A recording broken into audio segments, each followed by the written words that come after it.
There is a stunning and hilarious and pathetic and disturbing new report from the New York Times about Donald Trump threatening Mike Pence with designating him as a pussy. And that is a quote. That is presidential speech here.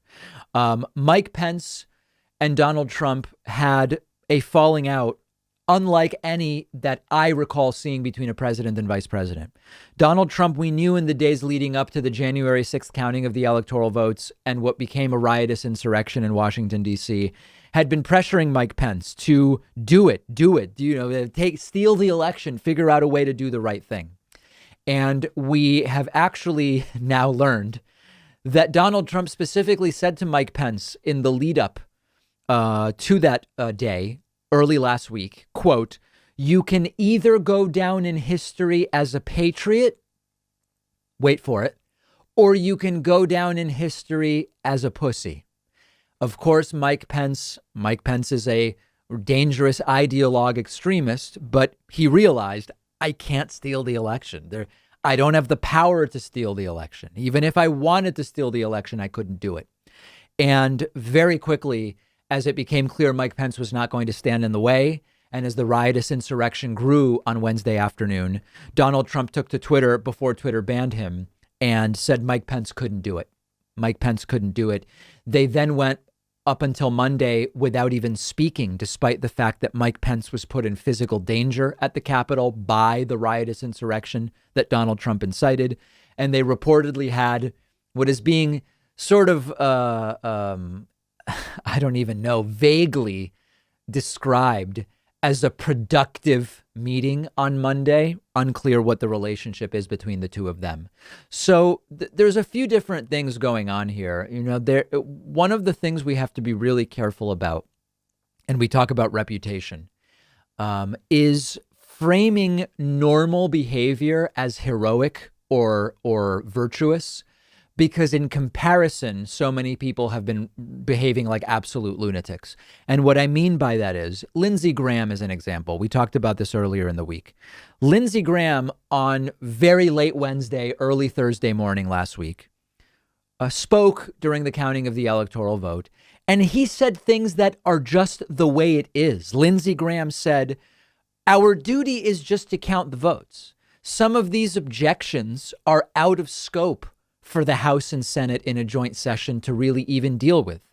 Things went to courts and courts made decisions." And he was held up as a hero for like 6 hours until then he said insane things the next morning and then also the following night on Fox News.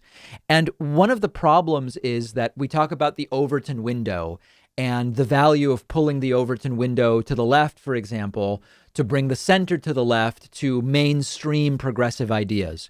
But there's another Overton window that's been absolutely brutalized during the last 4 years, and it relates to hypernormalization. When you have a 2-month campaign from veritable lunatics like Donald Trump and Rudy Giuliani and Sidney Powell and Josh Hawley and Lynn Wood, and the full list of these people to insist without evidence the election was stolen, this, that, the other thing.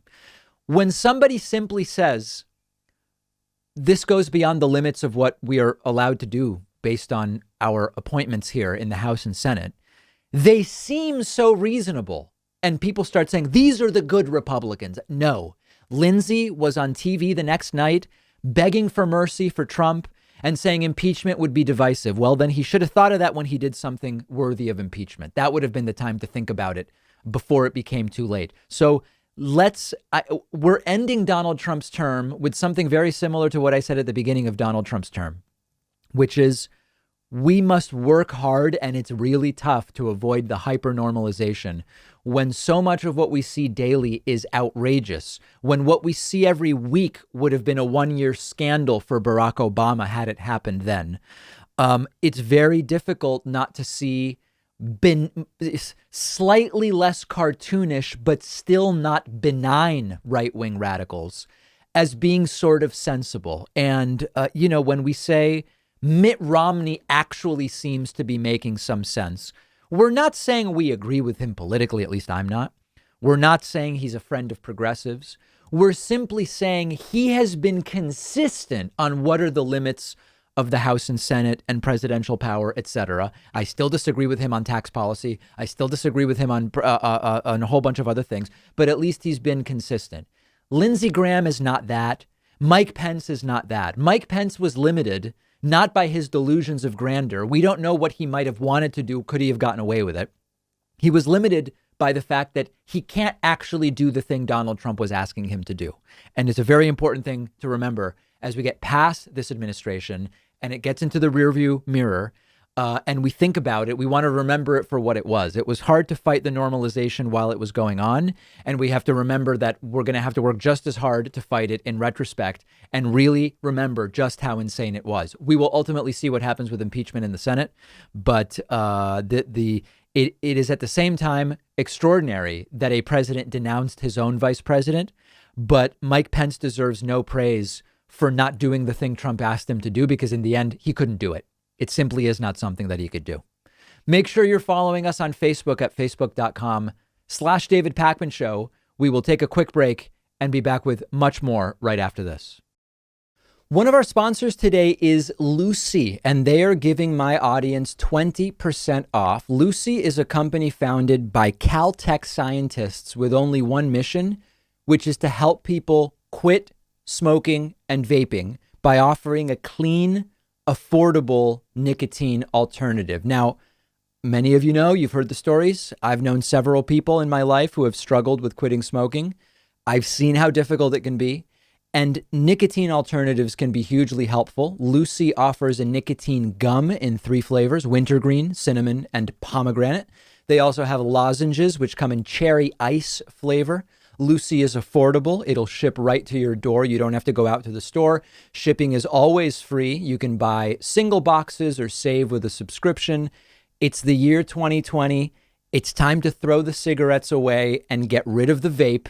And Lucy can make it easier. You'll find a ton of excellent reviews online from countless people who have used Lucy to quit smoking and vaping. Go check them out at lucy.co. I've put the link right underneath this video, and you'll get 20% off when you use the coupon code Pakman. And just a quick disclaimer, I'm required to give: these products contain nicotine. Nicotine is an addictive chemical.